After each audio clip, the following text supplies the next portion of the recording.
Hello and welcome once again to the pay-per-view review show. I'm your host, the Lunatic Ginge, as always, and yeah, welcome back. It's been a while. That's not your fault, that's my fault. I'll get into that in just a second. But yes, so welcome back. This has been, I don't know how long I've been, a month maybe, maybe a bit more. Yeah, no, it would be a month because the last thing I did was preview the latest pay-per-view, and there's a new pay-per-view coming up soon, which I'll be previewing very, very soon. But yeah, to why I wasn't doing any more pay-per-view reviews or previews, mainly because I just lost the love for it. Well, I just lost the love to do anything really. I was just sitting in my room just doing nothing, feeling sorry for myself. Pretty much was what it was. But now I felt like I need to get back on the horse, do something useful for a change, and we're going to be doing something very useful. In fact, and this is the review of the best non-WWE pay-per-view as suggested by you guys, or you guy, because unfortunately only one person suggested a paper. Actually, no, two people did, but it was TNA, so I didn't count it really. Sorry, Smith. But yeah, so that really only one guy suggested a pay-per-view. That guy is the name of a legend. That guy is Nabaco 7. And he suggested Lucha Underground's Ultima Lucha, which was the end of their season 1, I believe. Season 2, I think they're just about to start filming, I think, on it. Let me start off by saying that I don't know anything about Ultima Lucha or Lucha Underground in general. I do know a few people, obviously, if they used to be in WWE or if they've shown up elsewhere, like in PWG. There was about 3 or 4 Lucha Underground people from who went into the Battle of Los Angeles recently. So I know some of them, and I like some of them. And obviously through like the forums and stuff of people talking about it, I can kind of guess some sort of stuff. But most of the stuff I'm coming in is sort of blank and sort of not. Especially the storylines, I haven't got much of a clue on. So let's get right into the action, shall we? As we review Lucha Underground's Ultima Lucha. So it starts off with by saying that this event is in the memory of the original Rudo, Rowdy Roddy Piper. Ain't that true? Rest in peace, Rowdy Roddy Piper. What a legend. Then we get an opening video package like we do with every pay-per-view pretty much. This one's pretty cool. It's on all of the big feuds pretty much tonight, including, like there's some familiar faces, but I don't know much, do I? Oh look, there's Ricochet in a mask. Oh look, there's John Morrison. Oh look, there's Alberto Del Rio, and they don't like each other. That's pretty much the basis of the video package from my standpoint, anyway. Move over to the commentary table, and we've got Matt Striker and not Vampiro is on commentary. Because I think I saw one Lucha Underground, maybe it was the first episode, and it was Matt Striker and Vampiro, so I was surprised that Vampiro wasn't there. Not Vampiro has a funny voice, and I don't like it. Maybe it's not as funny as my voice, but it's pretty funny, and I don't like it. So we move on to our first match, a match that could probably headline most events and pay-per-views around the world today. We have Johnny Mundo, aka John Morrison, aka Johnny Nitro, aka whatever, versus Alberto El Patron, aka Alberto Del Rio. And for those of you who've listened to my 2012 review, you know how I feel about Alberto El Patron. Not good is the answer.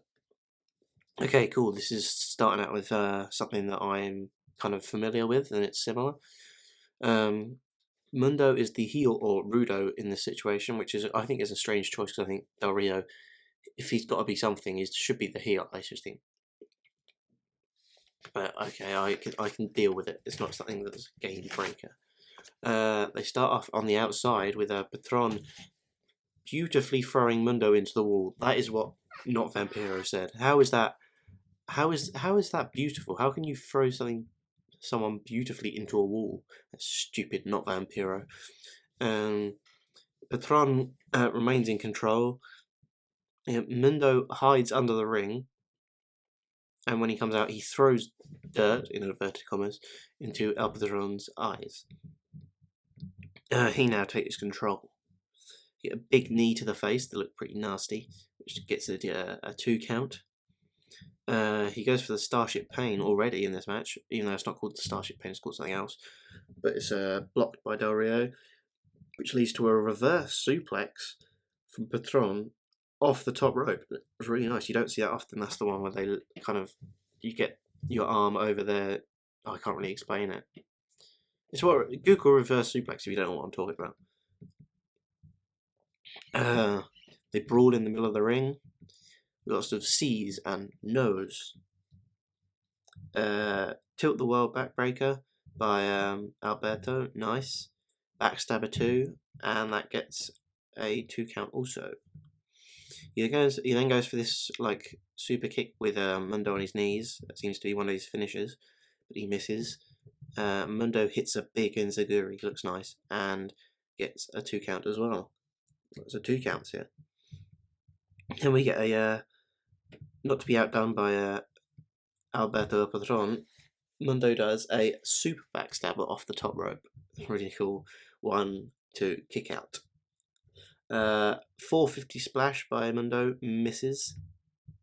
He rolls to the outside and El Patron tries to do a suicide dive. That's blocked by Mundo. Patron's down on the outside and Mundo does a corkscrew suicide dive is the only way I can really explain it, and it's really cool. We move on a bit and the cross arm breaker is locked in by El Patron. I do like that. I do like the armbar as a finisher. It's just I just don't like El Rio really. Mundo gets to the ropes. We get a Starship Pain by Mundo. I was like, damn, this is over. 1, 2, kick out. Wow, I don't remember people kicking out of the Starship Pain that often, to be fair. El Patron goes for his super kick move.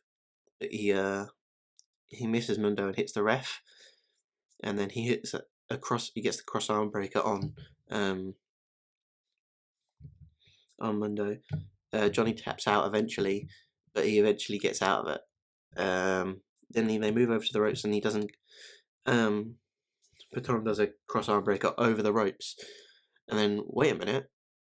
It's another WWE alumni. Melina clocks El Patron with his own belt. She came out of nowhere, making her debut in the Lucha Underground, I believe. Starship Pain, 1, 2, 3.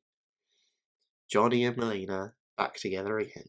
Boy, does this give you 2005-2006 flashbacks of Johnny Nitro and Melina and Eminem. I may have to start watching Lucha Underground again. Well, full stop, I have to start watching Lucha Underground just for Melina's entrance because it's that damn good. Good match. Strange match to start though, as a starting match. This could be really up the card. Could have been main evented. But it shows how much depth they've got. If this is starting out really. El Patron comes back and throws Mundo out of the ring. He then beats him up and puts him through a window. And so much blood. Melina then starts on Patron and he spanks her. Because that's not degrading at all. We'll move on to our next match. Take a deep breath, everyone. If you know what's coming, you better get excited now. Because we've got Vampiro versus Pentagon Jr. in a Cero Miedo match, which means no fear, I gathered. And I know these two guys too. Pentagon breaks people's arms, and Vampiro is ugly as fuck. That's how I know them. Vampiro comes out dressed as a priest. Looks a bit weird.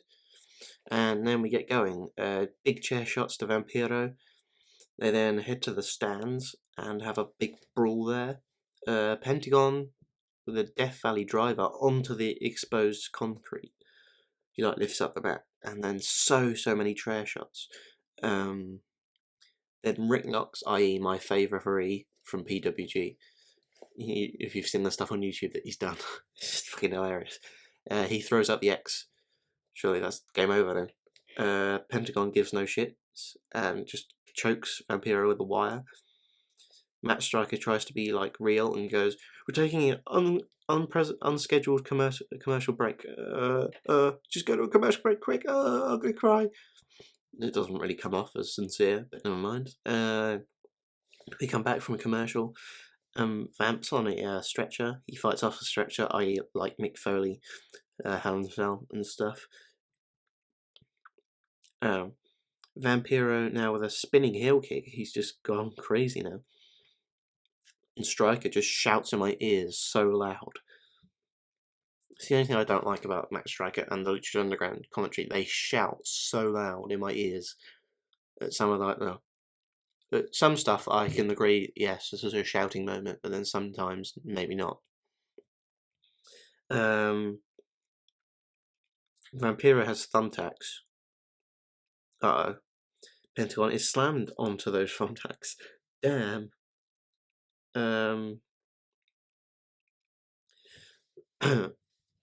Vampiro tries to do a move from the top rope, but it misses, and he lands on the thumbtacks. That's nasty.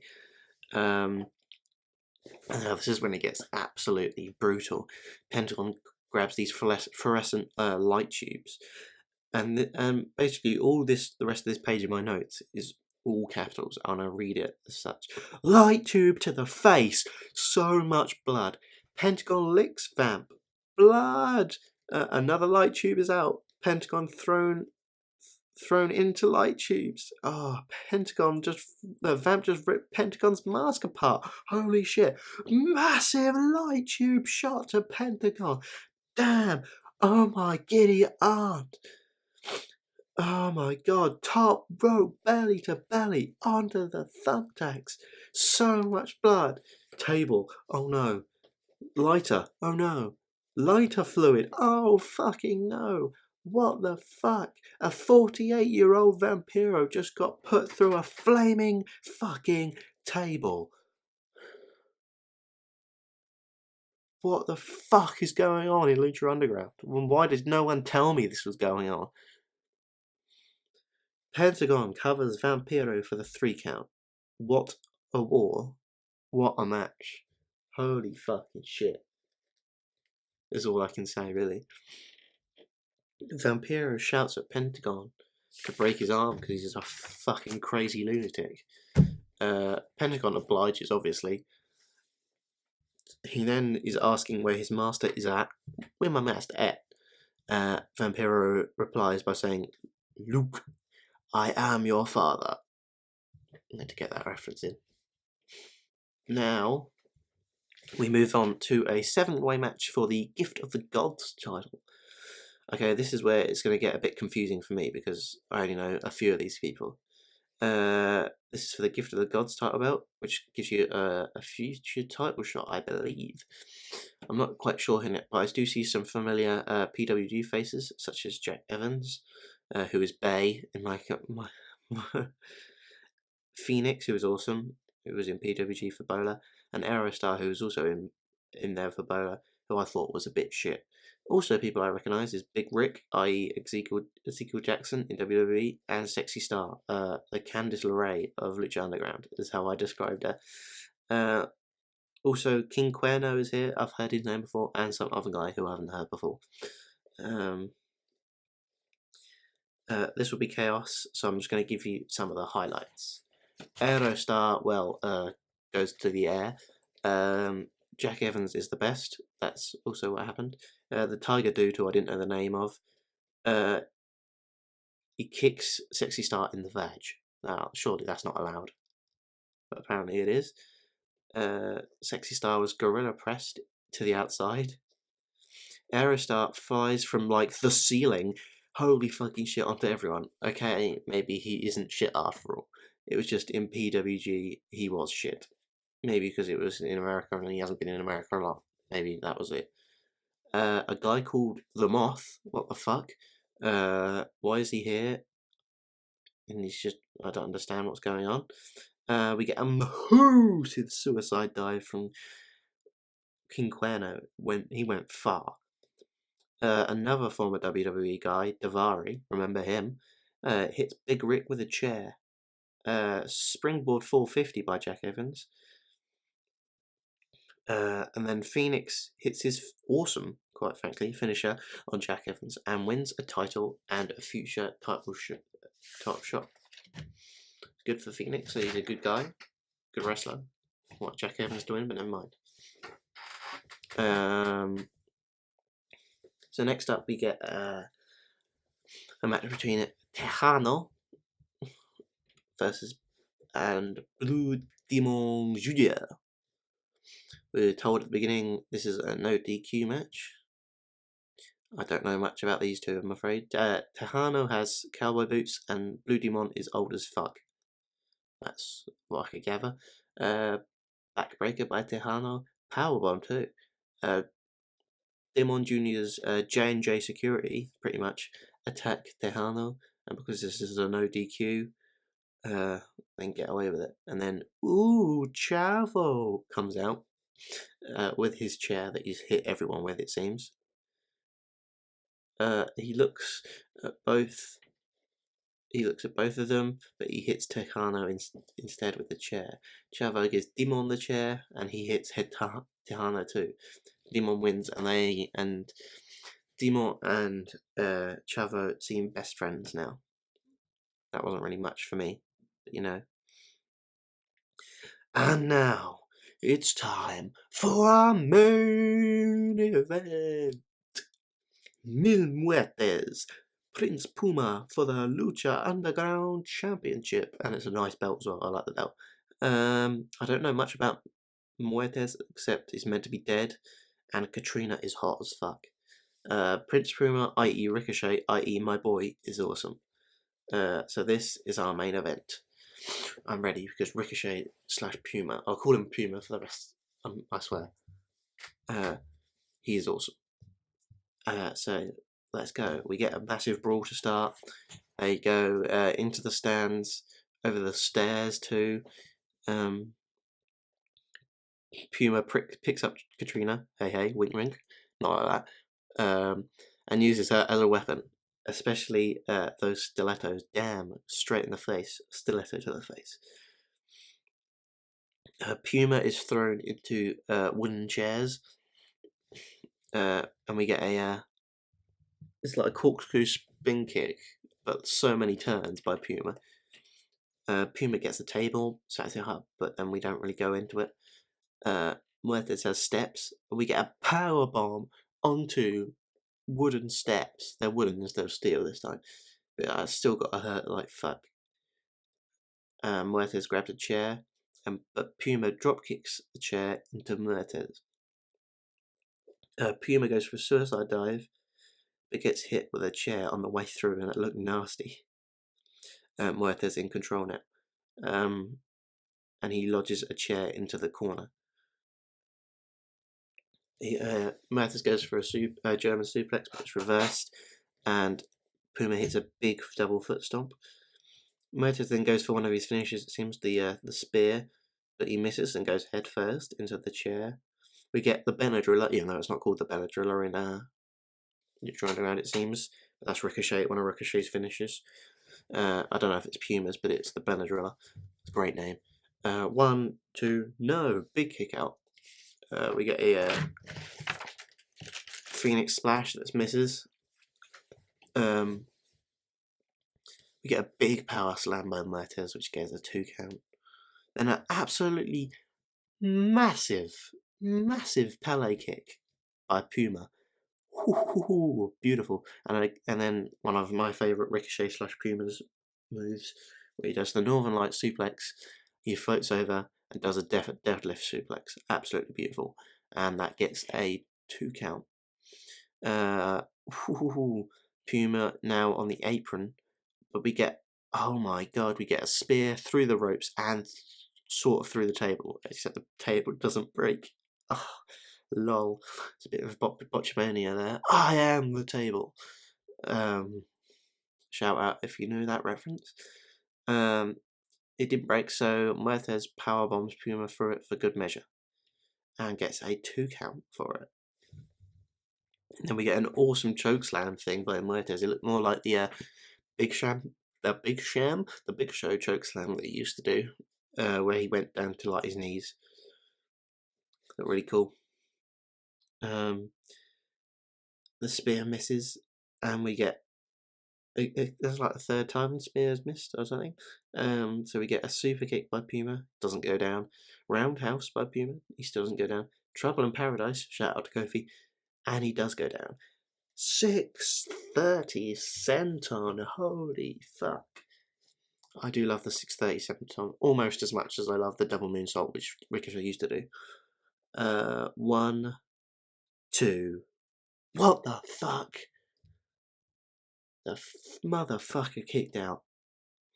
How do you kick out of a 630 senton? Come on. He goes for another one. And Muertes moves. And we get a holy shit, what a spear. Holy motherfucking shit. That is an absolute huge spear. We get an awesome flatliner where Puma lands on his head as well. 1, 2. No! Puma kicks out. We get lots of kicks by Puma. Both guys go onto the top rope. Headbutts to Muertes and he's down. But he rushes back up to the top and super flatliner! 1, 2, 3, new champion.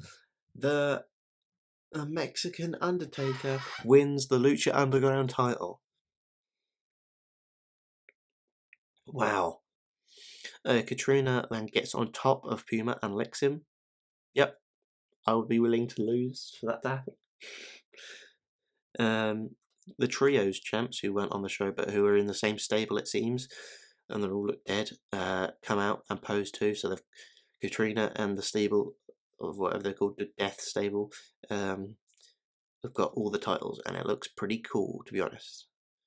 I'm going to refer back to something that's happened throughout the night and at the end. We get video packages all through the night of Dario Cueto and some other girl, and I don't get them because I wasn't going to mention them because they don't look normal. But they look so awesome. They look like they should be in a movie. We also get a video package at the end where Moth has seemed to have kidnapped Sexy Star, and other stuff happens that I don't get. There's some motorbikes, there's some flying. I don't get it. But overall, and then that's it. That's the end. And what a show. I would say there wasn't a bad match on the card. You could say Tejano and Dumont wasn't really a match, it's more of a segment, more of an angle, really. But yeah, this show has probably convinced me to probably watch season 2 if I could fit it into my schedule. So yeah, absolutely awesome stuff. I mean, I've seen a few people before and I've loved them, but to have them all together is pretty awesome. I've heard that the money that they're getting for season 2 is not going to be as much as season 1, which is a shame. So maybe they won't be able to do the awesome video packages that look like movies. But apart from that, it should be awesome. So now I'm going to move on to my match of the night and my MVP. They're kind of similar, really. I think you can guess how of my reactions. If you garnered a page of caps from me, then you're gonna get match of the night. So that goes to Vampiro versus Pentagon Jr. Fucking hell. How brutal was that match? If you have no interest in Lucha Underground, or no interest in Mexican wrestling or whatever, that doesn't matter. Watch this match. Fucking watch this match. Whatever you do. Holy fucking shit. MVP, Vampiro, because holy fucking shit. The guy's 48 years old and he did fucking stuff like that. Big respect to him, even though I've heard he's a dick backstage and he politics his way in and out of stuff. I've got to give him respect for that. Holy shit. And that will do for this pay-per-view review of Ultima Lucha. Big thanks to Neb for suggesting it. Well done, boy. You chose a good pay-per-view. I trust you on your recommendations now. So yeah, bigger shout out to him. And so yeah, so hopefully now we can move on to our new series, which will be 2002 coming soon. But before that, we have got to preview the Hell in a Cell pay-per-view that's coming up tomorrow. So when am I going to do that? I'm going to do this weekend. Of course, you're going to get a double upload if you're nice and ask nicely. So yeah, make sure you leave that like button to get the Hell in a Cell preview as soon as possible. Make sure you've subscribed if you haven't already. We recently hit 100 subscribers. Very happy about that. Okay, it's a small goal, but you know, you got to have a series of small goals and then make it into a big goal. So the next one I'm heading for is 500. We're a long way off, but we're going to get there hopefully. So yeah, we're over 100. I'm very happy about that. So yeah, subscribe, like, comment on what you thought about Lucha Underground as a whole, Ultima Lucha. If you haven't watched it and you feel like you should after this review, it'd be great to hear from you. And if you've got any suggestions on other non-WWE pay-per-views, I might not do them now, but in the future maybe I'll write them down. Then definitely. So yeah, I'm great to be back, and I'm happy to be back. So yeah, thank you all for listening to me once again. Check out the forums on brendanblaze.com/forums and vote for me as your European champion, please. Otherwise, no more pay-per-view reviews. Just kidding, but vote for me. So yeah, thanks for listening, and I will see you next time, which should be very soon, hopefully. Okay, thank you, and see you next time.